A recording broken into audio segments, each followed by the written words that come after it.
Olá, alunos da Escola Tuiuti, tudo bem com vocês? Professor Wagner Chaves, de Geografia, trazendo mais uma aula, e hoje eu quero fazer com vocês uma correção da nossa avaliação. Tá? Primeiramente, eu estou disponibilizando um link do Google Drive, onde lá eu postei a avaliação de vocês corrigida. Tá? Se a sua avaliação não está lá, ou é porque você não entregou, e nós tivemos alguns casos assim, ou porque você gabaritou. Embora as avaliações estejam sem notas, vocês podem olhar no sistema Delta, que eu já postei a nota certinho lá. Vocês podem saber o que vocês erraram, tá? Quem enviou a avaliação digital, seja ela em Word ou em PDF, eu fiz algumas edições. Eu escrevi algumas coisas em vermelho, sublinhei em algum negrito, ou assinalei em amarelo no PDF, para vocês saberem aonde vocês erraram. Se você enviou para mim ela em fotografia, eu fiz um arquivo digital, coloquei lá o seu nome e tá lá os comentários sobre a sua avaliação, o que você errou, alguma coisa que você deixou de fazer. Então tá lá, tá a sua avaliação, tá o seu nome, sua série, a disciplina e o seu nome. Se seu nome não tá lá, gabaritou ou você não enviou. E essas pessoas sabem quem são, beleza? Vamos lá então, eu peço que vocês me acompanhem, que vocês corram lá, peguem a avaliação ou peguem a avaliação que eu já enviei para vocês, para que vocês acompanhem aqui certinho a nossa revisão, nossa correção, melhor dizendo, né? Vamos lá então. Bom, pessoal, a questão 1, né? Os Alpes e os Pirineus são cadeias montanhosas típicas da paisagem europeia. Essas formações são chamadas de dobramentos modernos. Explique o que são dobramentos modernos e como essas cadeias de montanhas se formam. Bom, pessoal, muitas pessoas falaram que ali na região da Europa a gente tem várias colisões de placas tectônicas. Temos a placa da Eurásia e a placa da África. Realmente, essas colisões de placas elas formam essas cadeias de montanha. Lembrando, as placas tectônicas podem ter colisões convergentes, quando uma vai em direção à outra e formam montanhas, divergentes, quando elas se separam, e transformantes, que é o caso da falha de San Andreas, lá nos Estados Unidos. Aqui na Europa, a gente tem placas convergentes, ou seja, formando montanhas. E dobramentos modernos, por quê? No tempo geológico, são dobramentos bem recentes, ali em torno de 250 milhões de anos. Não estou falando do período moderno da história, que é 5 séculos atrás. Não. Tempo geológico, 550 milhões de anos, mais ou menos. Tá? Algumas pessoas falaram, colocaram assim, que o tipo da rocha, que é rochas tanto magmática quanto sedimentar. De fato, pode ser essas rochas sim. Agora, pessoal, só lembrando, o que é uma rocha metamórfica? É uma rocha que sofre a ação de alguma força. Pode ser força de tensão de placa tectônica, pode ser calor de um vulcanismo. Então, você pode ter uma rocha magmática, mas ela vai sofrer força, vai se alterar e vai virar o quê? Uma rocha metamórfica. Então, boa parte desses dobramentos modernos que nós encontramos na Europa são rochas metamórficas, tá? Na origem delas, podem ser sedimentares ou magmáticas, mas ali já são metamórficas, beleza? Vamos lá então, questão 2. Se observarmos a temperatura média de Londres, no Reino Unido, e Berlim, na Alemanha, podemos verificar que faz mais frio em Berlim, mesmo Londres estando mais ao norte. Explique qual fator climático contribui para que as temperaturas no Reino Unido sejam maiores que na Alemanha. Resposta bem simples, pessoal. Corrente do Golfo. Corrente do Golfo é uma corrente marítima, ela surge lá no Golfo do México, aqui na América Central, México e Estados Unidos, e ela corre no Atlântico Norte em direção à Europa. Ela chega com bastante força na Inglaterra, chega na Bélgica, na Holanda, na França, e ela vai perdendo força conforme ela vai avançando para o interior do continente. Né? Lembrando, pessoal, não é apenas a corrente marítima, é todo o esquema de ventos também. Se uma corrente é quente, logo ela vai ter mais evaporação e vai levar mais chuva. E ela vai perdendo força, essa chuva ela não consegue chegar no interior da Europa. Então, quanto mais no interior da Europa, mais quente, ou perdão, mais frio é. Então ele vai sofrer com aqueles conceitos climáticos de continentalidade e maritimidade. No caso, em Berlim, está bem no coração da Europa. Então lá ele não recebe a influência dessa corrente do Golfo. Beleza? Questão bem simples. E só uma coisa, tinha uma questão semelhante dessa no livro de vocês. E eu dei uma aula falando, só que lá o exemplo era Londres e a Bielorrússia, que está mais no interior ainda, por isso faz mais frio. Beleza? A questão 3, pessoal, aqui várias pessoas erraram algumas coisas que era para relacionar a vegetação com o tipo climático. Então nós temos ali clima polar, perdão, subpolar, clima frio continental, temperado oceânico, temperado continental e clima mediterrâneo. E as vegetações, estepe, tundra, floresta boreal, vegetação mediterrânea e floresta temperada, floresta caducifólia. Vamos lá então. Estepe, pessoal. A estepe a gente consegue encontrar no interior da Europa, ali na Ucrânia, na Hungria, na Polônia. E ela é bastante frio, forma assim, umas espécies de pradaria de campos. E a gente pode, com isso, definir, bom, ela está numa latitude ali não tão ao norte, então deve ser temperada, bem no interior da Europa. O que, que é então? Clima temperado continental, D. Beleza? A tundra, pessoal. A tundra, a gente consegue encontrar ela numa região bem fria. É uma vegetação de gramínea, de musgos, onde quase não tem solo, não se desenvolve floresta. Vai ser mais ao norte. E onde a gente vai encontrar o clima propício para a tundra? Um clima frio e que não receba essa influência da corrente do Golfo. Lembrando, eu falei dela agora aqui, que pega Inglaterra, Holanda, Bélgica, mas ela pega uma parte da Noruega lá no norte. Então a parte costeira do Atlântico ali da Noruega é um pouquinho mais quente do que no interior do continente. Então a tundra se assemelha ali ao clima frio continental, letra B. Beleza? Floresta boreal, floresta de coníferas ou a taiga, aqueles pinheirinhos, né? Onde nós encontramos ela? A gente pode encontrar tanto na vegetação alpina, nas montanhas, ou no clima subpolar. É muito frio, pessoal. Entretanto, ela é uma vegetação adaptada a viver nesses períodos de longo inverno sem perder as folhas. Beleza? Aí, vegetação mediterrânea, óbvio, clima mediterrâneo. É aquele clima mais quentinho ali em torno do mar Mediterrâneo, próximo Portugal, Espanha, norte da África, Itália, Grécia, Turquia. E floresta temperada, floresta caducifólia, letra C, temperada oceânica.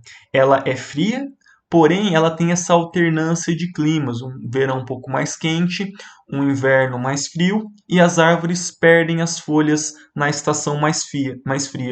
Então, esse temperado oceânico é justamente esse clima que nós encontramos na Inglaterra, na Holanda, na Bélgica, França. Beleza? Agora, pessoal, a questão 4, verdadeiro ou falso. Vamos lá. A vegetação mediterrânea é encontrada no sul da Europa, Espanha, Itália, Portugal e Grécia. É a área mais quente da Europa, inclui a presença de regiões semiáridas. Verdadeiro. Na Espanha, nós temos áreas de semiárido. Ali no norte da África, a gente tem bem próximo o deserto do Saara. Então, realmente, a região mais quente da Europa é ali em torno do mar Mediterrâneo, esse clima mediterrâneo. Beleza? A B. Na Europa centro-ocidental, Holanda, França e Alemanha, prevalecem a presença de bosques de coníferas, a taiga. Não, é só a gente olhar a, a questão ali de cima. Nessa área prevalecem o quê?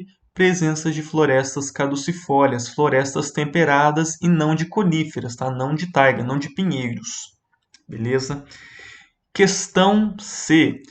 Nos estepes do leste europeu, Hungria e Ucrânia, podemos encontrar o Tchernossolo, um solo escuro, rico em matéria orgânica e muito fértil.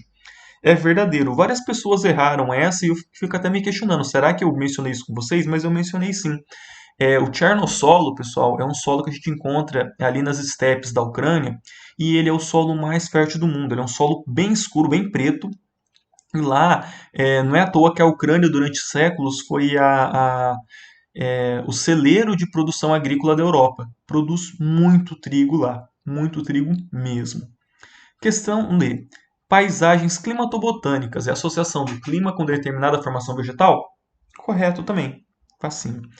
E aí, a vegetação alpina, Alpes e Pirineus, se assemelha à vegetação de estepes. Não, estepes, pessoal, é uma vegetação de gramíneas, geralmente planos, tá? Vegetação alpina a gente vai encontrar a, a taiga, essa vegetação de pinheiros, e bem no topo das montanhas a tundra, que é essa vegetação de musgo de líquens. Beleza? Questão 5. Era para vocês lerem as afirmativas e depois verificar qual a alternativa correta. Vamos lá. 1. A maior parte do território europeu está localizada na zona climática temperada. Ok. O nome Países Baixos, adotado pela Holanda, é uma referência pelas suas características de relevo? Ok também. Lembre, pessoal, comentei com vocês, Holanda é um nome genérico que a gente dá. O nome do país é Países Baixos, ou em inglês, Netherlands, Países Abaixo. Por quê? A Holanda está quase toda abaixo do nível do mar. Eles estão, inclusive, com uma proposta de tentar evitar que as pessoas usem o nome Holanda. Holanda é um estado. É a mesma coisa de chamar o Brasil inteiro de São Paulo, que é o estado mais importante. Mas o nome do país é Países Baixos, ou Netherlands. 3. Os planaltos e cadeias montanhosas são as principais formas de relevo da Europa? Não. Podem ser as mais expressivas porque as que mais chamam a atenção. Alpes, os Pirineus, aqueles montes de montanhas. Mas boa parte do território europeu é planície.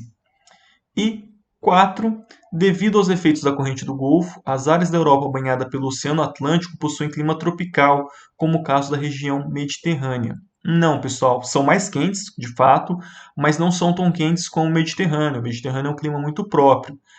Essa área banhada pelo Oceano Atlântico, da corrente do Golfo, é um clima tropical, temperado oceânico. Então a resposta correta era A, 1 e 2. Beleza? Questão 6. As primeiras cidades europeias surgiram nas margens do rio, e hoje quase toda a capital da Europa possui um rio como símbolo, né? Sena em Paris, Tejo em Lisboa, Tamisa em Londres, Danúbio em Viena, Budapeste e Belgrado. Explique a importância da hidrografia europeia para o desenvolvimento dessas cidades. Então, pessoal, mencionei para vocês essa breve trajetória dos rios da Europa, e eles são muito importantes porque essas cidades são cidades milenares. Quando uma pessoa fazia uma cidade, quando um grupo fazia uma cidade, tinha que ter primeiro acesso à água. Então, o primeiro passo para a escolha dessas cidades é o acesso à água. Segundo, no desenvolvimento dessas cidades, você precisava de água para transporte, água para o consumo, água para a agricultura. Então, eu dei uma aula especial sobre peste negra, e eu mencionei que a peste ela seguiu o caminho das feiras medievais. Era o caminho dos rios. Era o caminho dos rios onde eram realizados os comércios. Então, hoje, essa rede hidrográfica da Europa, primeiro, a Europa é quase toda plana. Então você consegue navegar, é muito navegável os rios lá. São quilômetros e quilômetros de rios navegáveis sem cachoeira. E é muito utilizado para transporte de cargas. O principal porto da Europa é o porto de Roterdã, nos Países Baixos. E é incrível, porque o porto de Roterdã, que é um porto internacional, ele fica no meio da Holanda. Então, é por conta dos rios. Então, navios gigantes conseguem entrar no meio da Holanda através dos rios e sair de lá. Em Sevilha, na Espanha também, que foi durante séculos o principal porto da Espanha, fica no meio da Espanha. Os navios conseguiam ir no meio da Espanha através dos rios. Então, essa é a importância da hidrografia europeia. É essa ligação entre cidades importantes e o comércio, o transporte de mercadorias através desses rios. Beleza? Vamos lá então. Questão 7, né? 7. Em abril de 2020, o vulcão Etna na Itália entrou em erupção e chamou a atenção do mundo. Explique por que esse tipo de fenômeno geológico é comum pelo Mediterrâneo, sobretudo na Itália, Grécia e Turquia. Isso aqui, pessoal, é uma extensão da questão 1, choque de placas tectônicas. Agora, só mais um adendo. Eu mencionei para vocês que temos a placa da Eurásia e a placa africana ali. Entretanto, no Mediterrâneo, a gente tem uma microplaca, a placa do Adriático. Então, imagine duas placas gigantes batendo uma na outra, mais uma plaquinha pequena sendo empurrada de um lado para o outro. Então, essa placa do Adriático está justamente na Grécia, na Itália e na Turquia. Itália tem bastante vulcões, não são tão ativas quanto o Círculo de Fogo do Pacífico, que vocês já devem ter encontrado, né? Que envolve Chile, Japão, ah, Indonésia, Tailândia, que de fato ali tem muitos tremores e muito vulcanismo.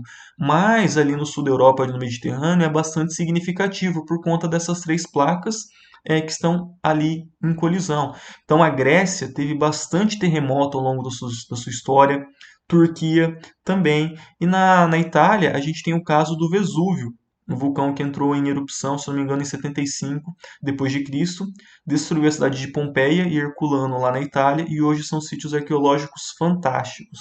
Tá? E por último, uma questão ali, smog é um fenômeno climático bastante presente em certas regiões da Europa.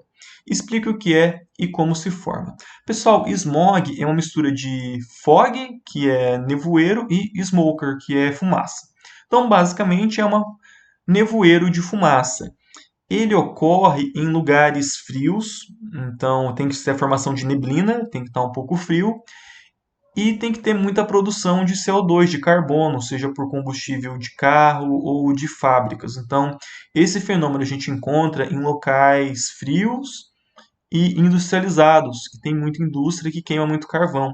E na live eu mencionei para vocês que a gente encontra também em cidades onde não tem circulação de ar, como por exemplo o caso de Santiago, no Chile. Santiago é uma cidade toda cercada por montanhas ali da Cordilheira dos Andes, e os carros estão lá queimando combustível, soltando gás carbônico, porém não tem vento lá, então todo o ar fica poluído, fica com esse smog. Beleza, pessoal? É isso. Eu aguardo vocês então. Lembrando, por favor, até amanhã enviem os trabalhos. Algumas pessoas já me enviaram, já estou corrigindo. E é isso. Um abraço, se cuidem e até mais.